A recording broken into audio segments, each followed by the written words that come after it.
Secara garis besar dapat saya gambarkan sebagai berikut. Dari skema ini kita dapat melihat bahwa kedatangan Tuhan Yesus kedua kali sudah dinubuatkan dalam dua tahap yang berbeda. Tahap pertama, Tuhan Yesus datang dengan malaikatnya di udara untuk mengangkat umatnya. Jadi Tuhan Yesus tidak mendarat di bumi. 1 Tesalonika pasal 4 ayat 16 dan 17. Di sana dicatat, pada saat itu orang-orang beriman yang sudah meninggal bangkit lebih dahulu. Kemudian orang-orang beriman yang masih hidup dan yang setia serta selalu berjaga-jaga berubah dalam sekejap dan bertemu dengan Tuhan Yesus di angkasa.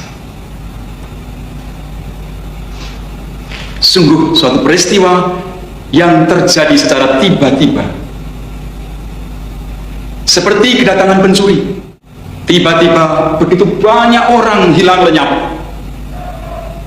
Wahyu pasal 16 ayat 15 mengatakan, lihatlah, aku datang seperti pencuri.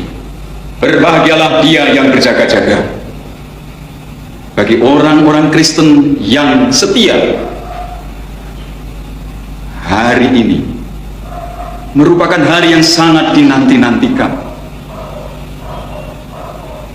Kedatangan tahap yang kedua adalah Tuhan Yesus datang untuk seluruh dunia, yaitu untuk menghakimi orang-orang yang berdosa. Saudara-saudara, apa yang terjadi pada waktu ini? Dalam Wahyu pasal 19, Tuhan Yesus bersama orang-orang sucinya turun untuk masuk dalam perang Harmagedon dengan nafas mulutnya. Iblis, roh nabi palsu, antikris, dan semua pengikutnya dikalahkan dan dibinasakan. Zakaria pasal 14 ayat 4 dan 5. Tuhan Yesus turun dengan orang-orang sucinya dan menjejakkan kaki di atas bumi di Bukit Zaitun. Kedatangan Tuhan Yesus ini betul-betul mendarat di bumi, diteruskan memerintah dalam kerajaan 1000 tahun. Saudara-saudara mungkin bertanya, apa yang terjadi di antara tahap pertama dan tahap kedua? Di antara tahap pertama dan tahap kedua adalah zaman antikris. Setelah gereja dan Roh Kudus diangkat dari muka bumi, dunia benar-benar tanpa Allah. Inilah masa kesusahan besar.